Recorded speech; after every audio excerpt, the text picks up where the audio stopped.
जहाँ संतों का डेरा है, भेज दियो मुझको जहाँ संतों का डेरा है।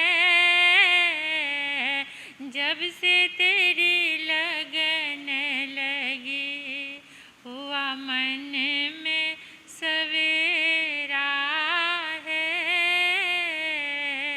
कर दे ओ दूर प्रभु मेरे मन का अंधेरा है,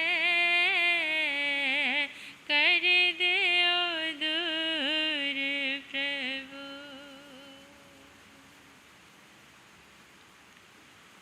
अनंत अनंत मैत्री के मसीहा, दया और करुणा के अवतार परम पिता परमात्मा प्रभु महावीर के चरणों में कोटिश्य वंदन नमन। अरिहंत परमात्मा श्री मंदिर स्वामी भगवान के पावन चरणों में कोटिश्य वंदन नमन। परम दयालु परम कृपालु कर्नाटक गज के श्री आराध्य गुरुदेव के चरणों में कोटिश्य वंदन नमन। तप का दिव्य वरदान देने वाले मम आराध्य गुरुवर्या श्री प्रवेश कुमारी जी महाराज साहब के चरणों में वंदन करती हूँ, नमन करती हूँ। 311 उपवास द्वारा विश्व कीर्तिमान संस्थापिका तपाचार्या तप चक्रेश्वरी उप परवर्तनी गुरनी मैया श्री मोहन माला जी महाराज साहब के चरणों में वंदन करती हूँ, नमन करती हूँ। मेरे जीवन पर अनंत उपकार करने वाले, धर्म का दिव्य दान देने वाले आराध्य गुरनी मैया के पावन चरणों में कोटिश्य वंदन नमन। स्नेहिल प्रिय छोटी साध्वियाँ, इस पावन प्रांगण में आए परमात्मा के प्यारे प्यारे भक्तों, हृदय के आंगन में आप सभी का स्वागत करती हूँ। अभिनंदन करती हूँ आप सभी की श्रद्धा का, अनुमोदन आप सभी के सुंदर भावों का, धन्यवाद, शुक्रिया, कृतज्ञता आप सभी के आगमन की। आप इस प्रांगण में आए, धर्म ऊर्जा से स्वयं को जोड़ा, धर्म प्रांगण की ऊर्जा से अपने भावों को जोड़ा। मुस्कुराते हुए बोलिए, आज का दिन मंगलमय है। जो संत समागम का अवसर मेरे जीवन में आया, चेहरे पर मुस्कान लाकर इस मंगल भावना को अपने भीतर पहुंचाओ कि आज का दिवस, आने वाले हर दिन की अनुमोदना करो। जो दिन तुम्हें जीने के लिए मिला है, और प्रार्थना करो कि मेरे द्वारा ऐसे कार्य हों जिनसे सबको सुख मिले, किसी को भी कष्ट ना पहुँचे। जाने में अनजाने में मेरे द्वारा कोई भी ऐसा काम ना हो कि जिससे किसी को कष्ट पहुँचे। ऐसी सुंदर भावनाओं से अपने मन के आंगन को हर रोज़ सजाना, श्रृंगार करना। चेहरे का श्रृंगार बहुत करते हैं, लेकिन जब तक मन ना सजाया, अंतर ना सजाया, तो बाहर की सजावट फीकी है, बाहर की सजावट बेकार है। सुंदर भावों से, मंगल भावों से, सबके कल्याण और मंगल की कामना लेकर के अपने अंतर को, अपने अंतर के आंगन को सजाओ। दूसरों का भला सोचोगे, परोक्ष में वो आपका ही भला है। दूसरों के लिए कल्याण की भावना रखोगे तो भीतर में स्वयं का ही कल्याण होने वाला है। परमात्मा प्रभु महावीर के दिव्य वचन, दिव्य संदेश जो हमारे जीवन को सुंदर बनाने वाले हैं। परमात्मा कहते हैं, ये बाहर के जो भोग तुम्हें सुंदर नजर आते हैं, ये खन्मित सुखा बहुकाल दुखा, क्षण मात्र के लिए सुख देने वाले हैं और बहुत समय तक दुख देने वाले हैं। तो इस भौतिकवादी युग में कुछ संयोजनाएं, कुछ प्लानिंग, कुछ ऐसे संकल्प, कुछ विश्वास से जुड़कर ऐसी बात हो जाएं जो जीवन को संस्कारित करें, जो जीवन को संस्कार दें। संस्कारों की ही हमारी व्याख्या चल रही है कि ऐसा कौन सा संस्कार आए, ऐसा मन में कैसी प्यास जागे, एक तड़फ जागे, मन में इतनी लगन आ जाए, उस तड़फ से जुड़कर ऐसी प्रार्थनाएं चलें, प्रैक्टिकल रूप में ऐसा काम करें कि हमारे घर के आंगन में किसी महापुरुष का जन्म हो, किसी ऐसे बच्चे का आगमन हो जो मानव जाति और देश का कल्याण करने वाला बने, मानव जाति और कुल को गौरव प्रदान करने वाला बने। उस साधना को आप सुन रहे हैं कि किस तरह से जब भीतर से तड़फ चलती है तो वो जाकर उसके साथ मिल जाती है जिसको बुलाने की तमन्ना आपके जीवन में होती है। आप किसे बुलाना चाहते हैं? आपके जीवन में तड़फ किसको बुलाने की है?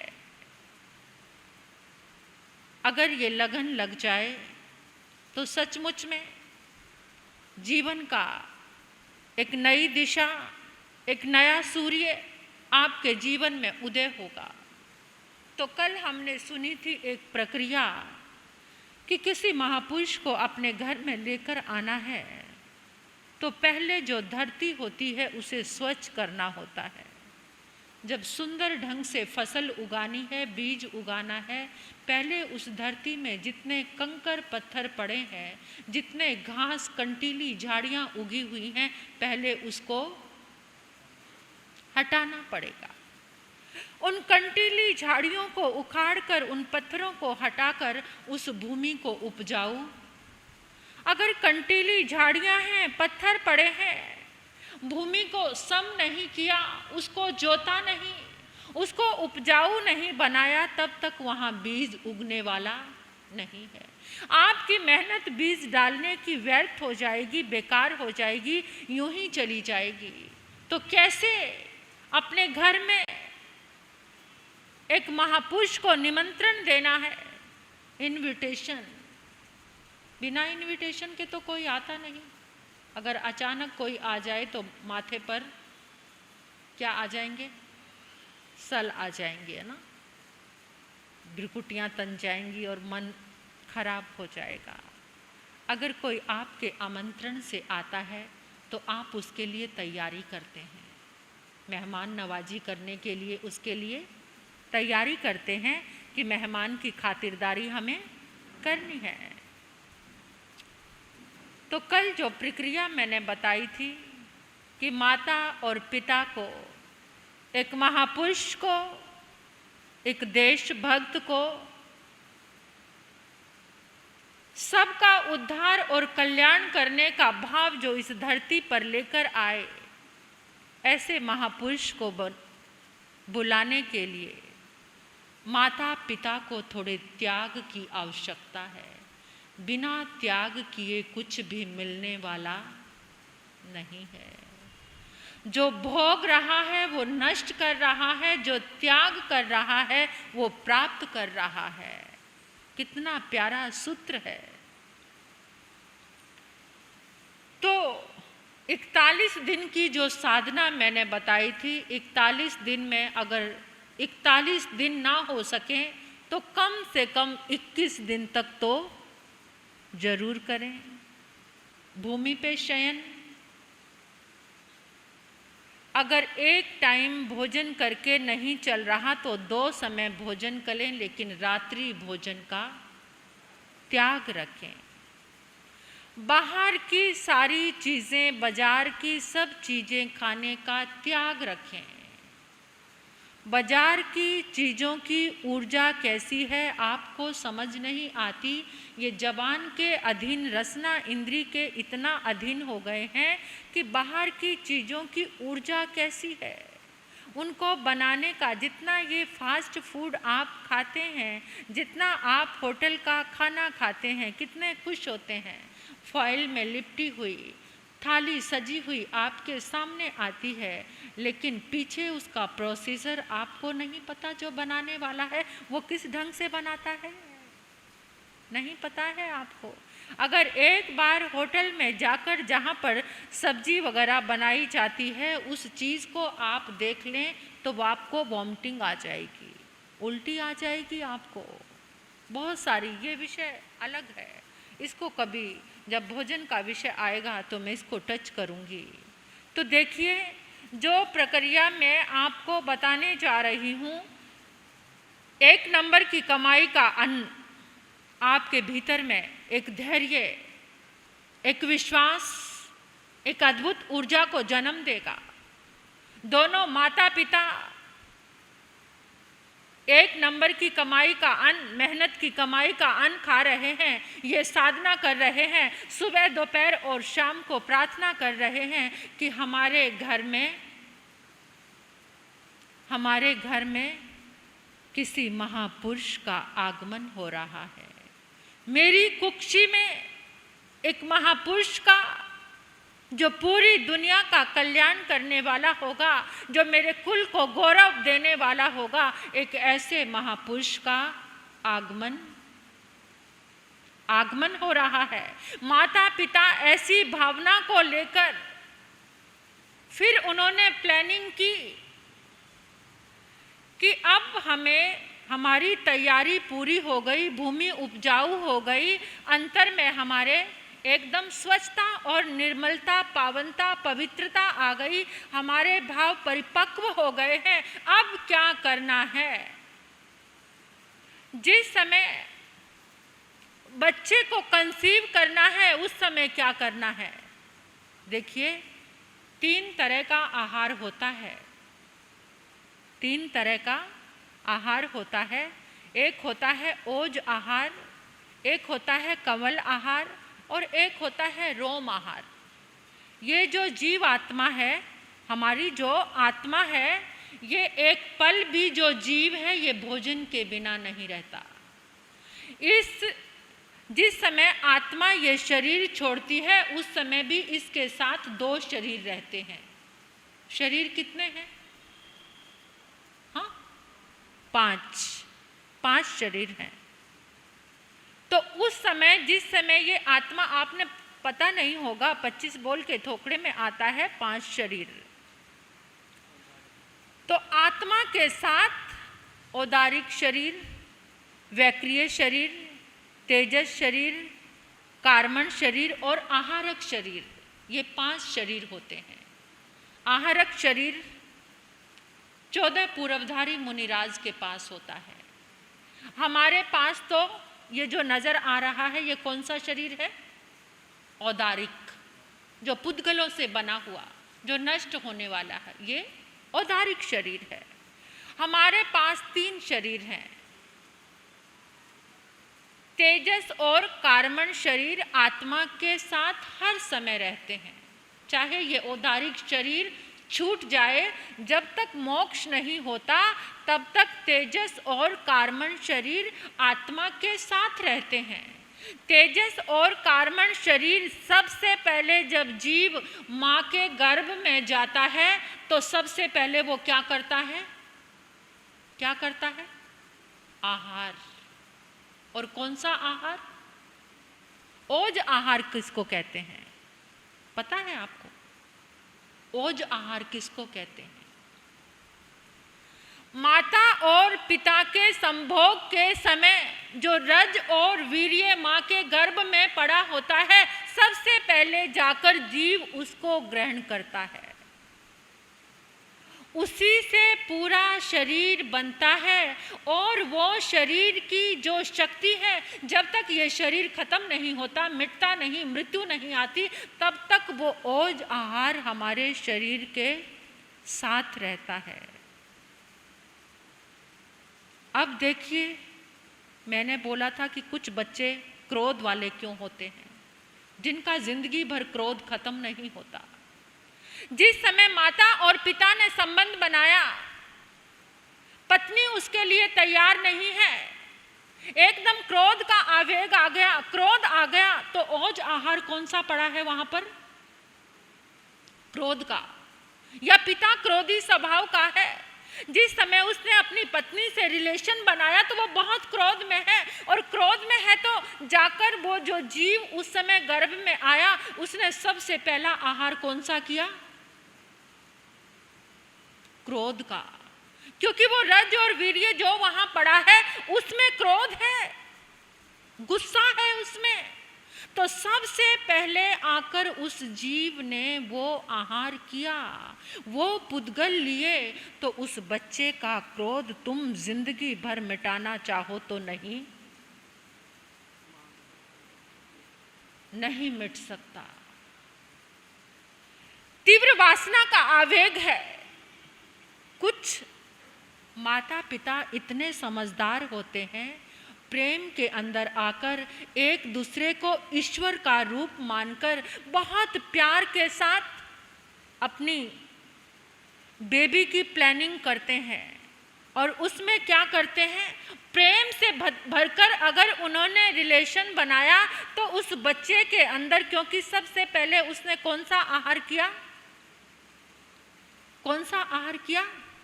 प्यार का, प्रेम का। अगर उसने आकर प्रेम का आहार किया तो उसकी जिंदगी में पूरी जिंदगी भर मृत्यु तक उसके भीतर में प्रेम। ऐसा लॉजिक पता है आपको?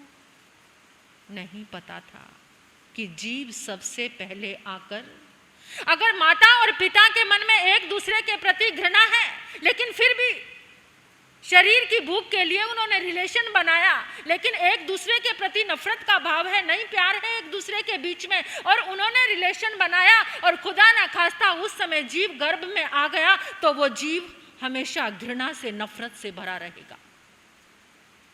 उस जीव के अंदर प्रेम नहीं आ सकता, उसके भीतर में घृणा रहेगी। उसके भीतर में अगर माता पिता के अंदर या माँ के अंदर या पिता के अंदर इरिटेशन है, चिड़चिड़ापन है, और उस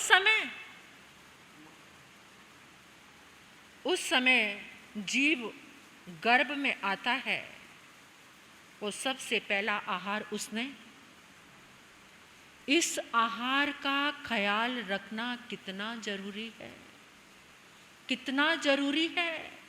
पहले के जो लोग होते थे, पूजा करके पूजा संपन्न करते थे, इस विधि से गुजरते थे, फिर प्रेम से भर कर के किसी एक महान आत्मा के आगमन की प्रतीक्षा करते थे। पति और पत्नी सात्विक भावों से, सुंदर भावों से उनकी प्लानिंग यही होती थी। लेकिन आज क्या करें? आज का आधुनिक युग विषय वासनाओं से, कैसे अश्लील चीज़ों से भरा पड़ा है। आज के युवक युवतियां क्या करते हैं? वहाँ कोई धर्म का भाव नहीं, कोई त्याग नहीं अपनी संतान के लिए, अपने बच्चे के लिए कुछ त्याग करना नहीं जानते, कुछ त्याग करना नहीं चाहते। और जब घर में बच्चा हो जाता है, इतना जिद्दी, इतना क्रोधी, इतना नफरत करता है, फिर रोते हैं। पहले तो संभले नहीं, पहले तो जब संभलने का समय था उस समय संभले नहीं। अश्लील चित्रों को देखते हैं, अश्लील वीडियोस देखते हैं, और फिर में घर में बच्चा आता है तो उसके भाव कैसे होते हैं? कैसा बनेगा वो बच्चा? क्या उस घर में महापुरुष आ सकता है? आ सकता है? ऐसी विधि को तैयार करके जो माता पिता ओज आहार के लिए अवेयर रहते हैं, जागरूक रहते हैं, जिस माता पिता को ये प्रक्रिया पता चल गई, वो प्रार्थनाओं के साथ, दुआओं के साथ, अगर वहाँ पर ओज आहार है, प्रार्थनाओं का, दुआओं का, निमंत्रण का और तड़फ का कि मेरे घर में महापुरुष, मेरे घर में एक ऐसा धर्म जागरण करने वाला, विश्वास से भरा हुआ, संकल्पों से भरा हुआ, धर्म से भरा हुआ जीव। और वहाँ पर कौन बैठा है? मैं क्या कह रही थी? जब रोम रोम से क्या निकलती है? एक आभा निकलती है, ऊर्जा निकलती है, तो कहीं भी, चाहे देवलोक में, चाहे कहीं पर, ऐसा योगी, ऐसा सन्यासी, ऐसा संत, ऐसा महापुरुष बैठा है जो देख रहा है अपने ज्ञान उपयोग से, जिसको पता चल रहा है, जिसके साथ हमारी ऊर्जा जुड़ गई, कनेक्शन जुड़ गया प्रार्थनाओं का, तो उसने वहाँ पर क्या संकल्प कर लिया कि इस माँ की कुक्षी बहुत पावन है, इस माँ की कुक्षी में कितनी दुआएं हैं, मुझे इसी की कोख में जाकर जन्म लेना है। फिर वहाँ अवतरण होता है किसका? महापुरुष का, जो दुनिया को रास्ता दिखाता है। एक माँ का कर्तव्य है। इस समय आज का ये युग कैसा चल रहा है, कम से कम एक माँ तो त्याग करे। 2 युवतियाँ यहाँ पर बैठी हैं जिनके घर में अभी बच्चे को आना है, लेकिन अगर वो ऐसा सुंदर वातावरण तैयार कर लें, थोड़े समय के लिए ही तो त्याग करना है। कितने समय के लिए त्याग करना है? कोई लंबी चौड़ी कहानी नहीं है, बस थोड़े समय का त्याग कर लें तो हो सकता है उस कुल में जन्मा वो बच्चा पूरे समाज का, पूरे परिवार का, पूरे देश का, पूरे प्रांत का कल्याण करने वाला बन जाए। और बनेगा, अवश्य बनेगा, अगर माँ के मन में तड़फ है और माँ के मन में प्यास है और पिता के मन में त्याग का भाव है, पिता के मन में ये सोच है कि नहीं, चाहे कुछ भी हो जाए, मुझे एक ऐसा दिया रोशन करना ही करना है, एक ऐसा दिया जलाना ही जलाना है। तो औज आहार के लिए पहले भूमिका बनाई, पहले धरती को उपजाऊ बनाया, फिर ओज आहार के लिए भी दुआएं और प्रार्थनाओं से भरकर। पहले के लोग तो बहुत करते थे ऐसा, बहुत पूजा पाठ करने की विधि, और ब्राह्मण संस्कृति में तो बहुत ज़्यादा था ये कि पहले पूजा पाठ आदि से, ब्रह्मचर्य आदि व्रत से, मर्यादाओं से अपने जीवन को सुरक्षित करके फिर किसी बच्चे को जन्म देने के लिए तैयार होते थे। और वो बच्चा फिर कहीं ना कहीं जो संत महात्मा बने हैं, कहीं ना कहीं उस ओज आहार का बहुत कमाल उनके जीवन के साथ जुड़ा हुआ है। और कल मैंने आपको ये बात भी बताई थी कि माता और पिता को 3 तिथियां और 3 वार याद होगा आपको। 3 तिथि और 3 वार में ब्रह्मचर्य व्रत का पालन करना चाहिए। शनिवार को, मंगलवार को और वीरवार को। अष्टमी, 14 और पखी, इन 3 तिथियों में ब्रह्मचर्य व्रत का पालन हर एक सद्ग्रस्त को करना चाहिए, क्योंकि इन 3 तिथियों में, इन 3 वारों में जो भी जीव माँ के गर्भ में आ गया तो वो कुल के लिए भी हानिकारक रहेगा, स्वयं के जीवन के लिए भी। उसका जीवन संघर्ष करते करते ही बीत जाएगा, उसको जीवन में खुशहाली नहीं मिलेगी। महापुरुषों ने, अनुभवियों ने, मनुष्यों ने कुछ सोच कर ये मर्यादाएं, ये परंपराएं बनाई हैं। और जो इन मर्यादाओं को वहन करता है वो अपने जीवन में, क्योंकि मर्यादा के बिना तो जीवन बेकार है, मर्यादा के बिना जिंदगी बेकार है। जिस जीवन में मर्यादा नहीं वो जीवन कभी आगे सुंदर बन ही नहीं सकता, वो किसी के लिए सुखकारी बन ही नहीं सकता है, किसी के लिए आनंदकारी बन ही नहीं सकता। देखिए, हमारी इस भारतीय संस्कृति में संस्कारों का जितना महत्व है इतना और किसी चीज़ों का महत्व ये बनाया है आचार्यों ने, मनुष्यों ने बैठकर इंसान को अच्छे ढंग से जीवन जीने के लिए संस्कार बनाए हैं। आप देखते हैं ना, जब तक औषधि को संस्कारित ना किया जाए, जो औषधि होती है, औषधि शास्त्रियों ने कहा है कि जब तक औषधि को संस्कारित ना किया जाए तो वो किसी के काम नहीं आ सकती।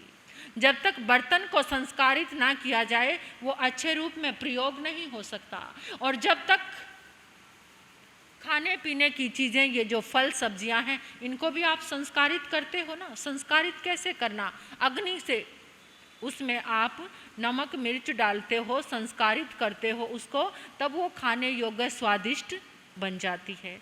ऐसे ही हमारा जीवन भी संस्कारों से संस्कारित होता है, जिसमें कितने सारे 16 संस्कारों की मैंने आपको बात बताई। जब ये 16 संस्कार हमारे जीवन में अगर सही रूप में आते हैं तो जीवन आगे आगे बढ़ता चला जाता है। तो जीवन को आगे बढ़ाने के लिए अब ये तो हो गया, जीव माँ के गर्भ में आ गया, अब माँ को क्या करना चाहिए? ओज आहार परफेक्ट रूप से उसे मिल गया, अच्छा मिला, दुआओं का और प्रार्थनाओं का ओज आहार मिल गया। उसके बाद माँ का क्या कर्तव्य है? क्योंकि माँ जो खाती है वही बच्चा खाता है। माँ जो सोचती है, माँ का जो चिंतन होता है वही बच्चे का चिंतन होता है। माँ जो देखती है, बच्चा माँ के गर्भ में वही देख रहा है, देखता है। माँ जो सुनती है वो बच्चा भी वही सुनता है। आपको पता है ना महाभारत का वो दृश्य, महाभारत का वो कथानक, जिस समय अर्जुन सुभद्रा को क्या सुना रहे थे? चक्रव्यूह भेदने का, कि चक्रव्यूह में कैसे प्रवेश करना है। और कौन सुन रहा है? वो गर्भस्थ शिशु अभिमन्यु। माँ सुन रही है तो इससे बड़ा और क्या एग्जाम्पल होगा कि माँ को क्या सुनना चाहिए। वो बच्चा सुन रहा है, अर्जुन सुना रहे हैं। सुनाते सुनाते सुभद्रा को नींद आ गई। माँ सोई तो बच्चा भी, अभिमन्यु भी। कितना कनेक्शन है माँ के साथ, किस तरह से जुड़ाव है माँ के साथ। इसलिए कहा है कि हजारों टीचर से भी श्रेष्ठ कौन है? हजारों टीचर जो नहीं समझा सकते वो माँ समझा सकती है। माँ सबसे बड़ा गुरु, सबसे बड़ा भगवान, सबसे बड़ा माँ है और कोई भी नहीं। तो माँ को कुछ त्याग करने की जरूरत है। माँ सोई, अभिमन्यु सो गया। और फिर क्या होता है? उसको चक्रव्यूह में प्रवेश करना आता है, लेकिन बाहर निकलना। और आज की कलयुगी माताएं भी बच्चे को इस रण क्षेत्र में लेकर आ रही हैं। ये दुनिया क्या है? ये रण क्षेत्र ही तो है, युद्ध क्षेत्र ही तो है। हर समय युद्ध चल रहा है यहाँ पर भी। लेकिन इस युद्ध क्षेत्र में आकर सोई हुई माँ ने क्या कर दिया? जो हर समय विषय विकारों में सोई है, भौतिकता की चकाचौंध में सोई है, जो हर समय आधुनिकता के जामे में सोई है, वो अभिमन्यु को इस दुनिया के चक्रव्यूह में लाकर छोड़ देती है। और वो चक्रव्यूह में फंस जाता है और मर जाता है।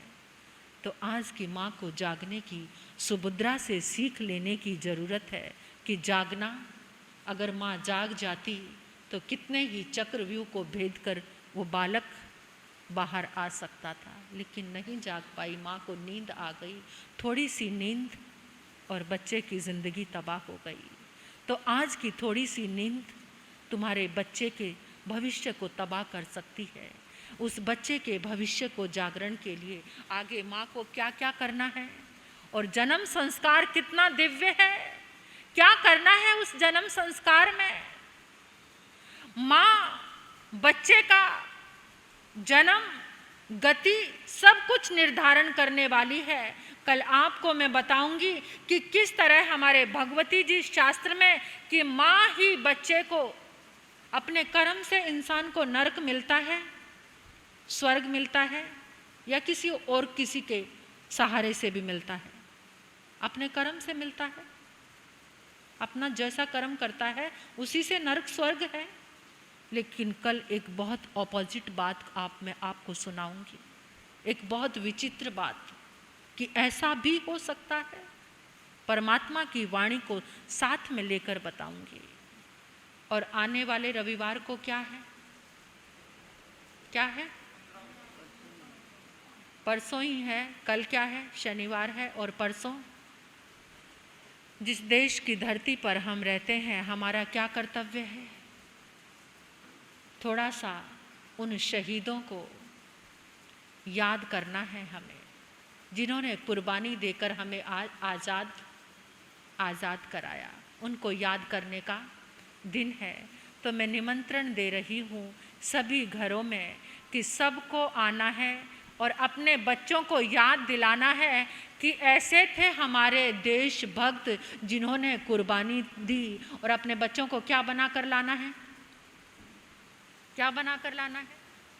देशभक्ति से रिलेटेड कोई भी रूप उनको देकर लाना है। आपने चाहे महात्मा गांधी, जवाहरलाल नेहरू, भगत सिंह, चंद्रशेखर आज़ाद, राजगुरु, लाला लाजपत राय, हाँ, रानी लक्ष्मीबाई, ये सब जिसने शुरुआत की थी इस जंग की, जिसने शुरुआत की थी आज़ादी की, महाराणा प्रताप, बहुत भरा पड़ा है हमारा इतिहास, जिन्होंने अपनी कुर्बानी देकर देश को ये तिरंगा दिलाया, देश को उसकी पहचान दिलाई। भूल गए थे? हाँ, भारत माता भी बन सकते हैं। ये भारत माता कैसे गुलामी की बेड़ियों में जकड़ी हुई थी। इंसान भूल गया था ये मेरा देश है, ये मेरी धरती है, क्योंकि हर समय अत्याचार, हर समय अन्याय, हर समय उनको प्रताड़ित किया जा रहा था। और किसी किसी के भीतर वो जज्बा जाग उठा देश को आज़ाद कराने का। और आज हम मनमानी कर रहे हैं ना, अपनी इच्छा से जी रहे हैं। इसके पीछे कितने खून बहे, इसके पीछे कितना कुछ। वैसे तो आज भी देश के लाल बहुत कुछ कर रहे हैं। अभी भारत को स्वर्ण पदक किसने दिलाया? नीरज चोपड़ा ने। 13 साल बाद ऐसा पता लगा है कि 13 साल बाद जो भाला फेंकने में भारत को स्वर्ण पदक मिला है। तो कैसा है वो लाल, कितना खुश। और आज तो गवर्नमेंट ने, क्योंकि गवर्नमेंट हमारी है, अंग्रेजों की गवर्नमेंट थी तब वो कुछ नहीं करते थे कि भारत का कोई व्यक्ति कुछ करता था तो वो कुछ नहीं करते थे। लेकिन आज उसको कौन सी पोस्ट मिल गई? IPS। जो करेगा वो पाएगा भी। जिसके अंदर इतना कॉन्फिडेंस होगा, जिसके अंदर इतनी शक्ति होगी, जिसके अंदर इतनी ताकत होगी, तो उसको मिलेगा भी। भारत को गर्व है ऐसे माँ के सपूतों पर, ऐसे लालों पर जो आज भी भारत का सिर ऊंचा रखते हैं, जो आज भी भारत की गरिमा को और भारत के गौरव को बढ़ाते हैं। हरियाणा का वो युवक, उसने पूरे हरियाणा ही नहीं बल्कि पूरे देश का मान बढ़ाया है, सम्मान बढ़ाया है।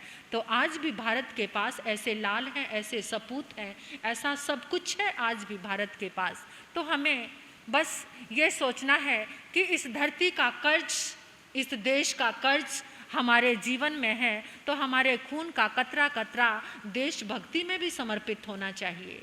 और जैन लोगों का तो बहुत बड़ा सहयोग रहा है देश को आज़ाद कराने में, क्योंकि जैन हमेशा से संपन्न रहे हैं, तो उन्होंने अपने धन से, जीव दया उनके दिल में सदैव से रहती थी, लेकिन उन्होंने धन का सहयोग किया देश को आज़ाद कराने के लिए। ये आप सुनेंगे, रोम रोम को स्पर्श करने वाली, टच करने वाली बहुत अद्भुत कहानी है मेरे देश की, मेरे भारत की, मेरे भारत के बलिदान की, उन वीर सपूतों की जिन्होंने अपना बलिदान दिया। तो सबको साथ में लेकर आना, और साथ साथ में इस संस्कार को भी मत भूलना कि माँ को आगे प्रोसीजर कैसे चलाना है, कैसे करना है, क्या उसको खाना है, कैसे उसको सोना है, क्या उसको पढ़ना है और क्या उसको सुनना है। और फिर जन्म की विधि कितने कमाल की होगी जो आपने ना सुनी होगी और ना अपने घर में कभी की होगी, कि जन्म की विधि भी एक हंसता हुआ बच्चा हमारे घर में कैसे जन्म ले। अभी तक तो आप सोचते थे कि जो बच्चा रो रहा है वही ठीक है, बच्चा ना रोए तो आप रोने लग जाते हो, है ना। जब बच्चे का जन्म हो, अगर बच्चा ना रोए तो माँ और परिवार रोने लग जाता है, लेकिन हंसता हुआ बच्चा कैसे जन्म ले घर में। और क्या आपके घर में किसी हंसते हुए बच्चे ने जन्म लिया है? ये आप सुनेंगे, बहुत सुंदर है ये संस्कारों की कहानी, जन्म के संस्कार की। अब गुन्नी जी महाराज साहब के मुखारविंद से उनकी अमृतमयी वाणी का आप पान करेंगे। ओम शांति।